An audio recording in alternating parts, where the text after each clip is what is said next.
मेरा नाम डॉक्टर संदीप चंदोलिया है। मैं अभी एमपी बिरला हॉस्पिटल में MD medicine as a consultant working हूँ। अभी हम बात कर रहे हैं एमपी बिरला हॉस्पिटल के आईसीयू से।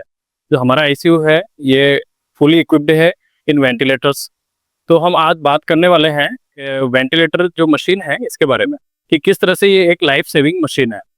सबसे पहले मैं एक सिंपल से टॉक से आज ये बताना चाहता हूँ कि वेंटिलेटर के बारे में जैसा लोग सोचते हैं कि वेंटिलेटर पे अगर डॉक्टर ने हमारे पेशेंट को लेने के लिए बोला है, इसका मतलब है कि हमारे पेशेंट की जान जाने वाली है, जो कि एक पूरी तरीके से गलत है।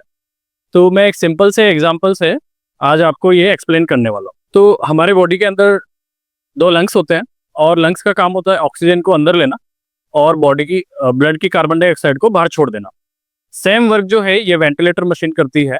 ये ऑक्सीजन को अंदर डाल देती है लंग्स में और कार्बन डाइऑक्साइड को बाहर कर देती है। तो कुछ गंभीर बीमारियों के जो पेशेंट होते हैं उनको हम ये वेंटिलेटर पे के सपोर्ट की सलाह देते हैं।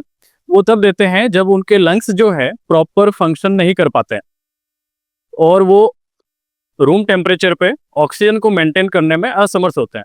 तो ऐसी कौन कौन सी बीमारियां हैं जब पेशेंट को वेंटिलेटर सपोर्ट की जरूरत पड़ सकती है, जैसे कि अस्थमा हो गया, सीओपीडी हो गया, हार्ट फेलियर का पेशेंट है, कोई स्नेक बाइट का पेशेंट है, कोई यूरोलॉजिकल डिजीज का पेशेंट है, किसी पेशेंट को सीवियर निमोनिया हुआ है, सेप्सिस सेप्टिसीमिया हुआ है।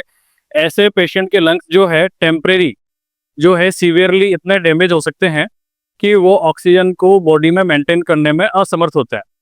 तो अगर ऐसे गोल्डन पीरियड में अगर पेशेंट अस्पताल आ जाता है तो उसको टाइमली अगर ये वेंटिलेटर सपोर्ट दिया जाता है तो ये मशीन क्या करती है कि जो उसका लंग्स जो है जो कैपेबल नहीं है ऑक्सीजन लेने में और कार्बन डाइऑक्साइड बाहर करने में, तो हम ये सेम फंक्शन जो है ये मशीन से एग्जीक्यूट करवाते हैं। ये ऑक्सीजन को अंदर कर देती है, उसके कार्बन डाइऑक्साइड को बाहर छोड़ देती है। तो और फिर उसको पेशेंट को हम जो भी जिस भी वजह से उसके लंग्स खराब हुए हैं उसका ट्रीटमेंट प्रॉपर ट्रीटमेंट जो है दिया जाता है।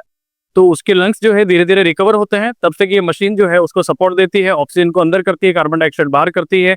हम मेडिकेशंस देके लंग्स की जो कंडीशन है उसको पहले की तरह हेल्दी बनाते हैं।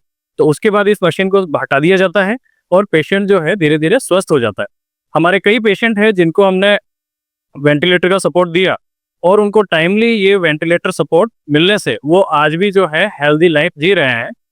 तो ये हमारे पास इसके कई एग्जाम्पल है, जैसे कोई पेशेंट जिसको सीवियर अस्थमा का अटैक आया, उसका ऑक्सीजन जो है 70% 60% तक चला गया, उसको टेम्परेरी रूप से ये वेंटिलेटर सपोर्ट दिया गया और उसके जो लंग्स जो है फिर वर्क करने लगे, तो इस मशीन को हटा दिया गया और वो पेशेंट आज भी अच्छे से लाइफ अपनी जी रहा है। ऐसे ही कोरोना का जो पीरियड है जो हम सभी को याद है, उसमें कई पेशेंट्स के लंग्स इतने डैमेज हो गए कि वो प्रॉपर फंक्शन करने में कैपेबल नहीं थे, तो उनको टेम्परेरी रूप से ये मशीन का सपोर्ट दिया गया और जब उनके लंग्स जो है दवाइयों से हेल्दी हो गए तो ये मशीन को हटा दिया गया और वो पेशेंट जो है डिस्चार्ज होकर घर जा पाए।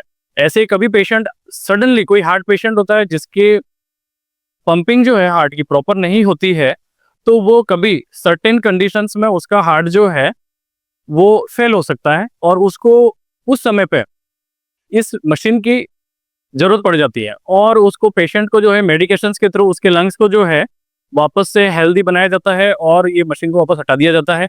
इसी तरह से कभी कभी स्नेक बाइट का पेशेंट आता है, वो बहुत ही कॉमन पेशेंट होता है जिसको वेंटिलेटर की जरूरत पड़ जाती है कभी कभी, क्योंकि उसमें स्नेक के टॉक्सिन से जो हमारे बॉडी के मसल्स है वो पैरालाइज हो जाते हैं और उसके लंग्स जो है वो भी प्रॉपर फंक्शन नहीं कर पाते हैं। तो उसको टेम्परेरी रूप से इस मशीन के सपोर्ट की जरूरत पड़ती है और फिर जब उसके लंग्स मसल्स जो प्रॉपर फंक्शन करने लगते हैं तो हम इस मशीन को हटा सकते हैं। तो इस तरीके से आप समझ सकते हैं कि ये जो जनरली लोग सोचते हैं कि डॉक्टर ने हमारे पेशेंट को वेंटिलेटर सपोर्ट की बोला है तो अभी वो बचेगा नहीं, ऐसा बिल्कुल भी नहीं है। हमारे कई पेशेंट्स हैं जो स्नेक बाइट की वजह से वेंटिलेटर पे गए, हार्ट फेलियर की वजह से वेंटिलेटर, अस्थमा की वजह से वेंटिलेटर पे गए, उनको हमने सक्सेसफुली ट्रीट किया और वो आज भी हेल्दी लाइफ जी रहे हैं। और तो इस तरह से हम समझ सकते हैं कि ये किस तरीके से एक बहुत ही लाइफ सेविंग मशीन है जिसको हम कई पेशेंट्स की जान बचाने के लिए यूज करते हैं। मेरा नाम डॉक्टर संदीप चंदोलिया है। आज हमने टॉक की एक छोटी सी ventilator as a life saving machine. I am MD medicine doctor in MP Birla Hospital. We are also using this machine as a life saving machine in our hospital. तो आपको थोड़ा कुछ इससे समझ में आया होगा आज की टॉक से। Thank you very much.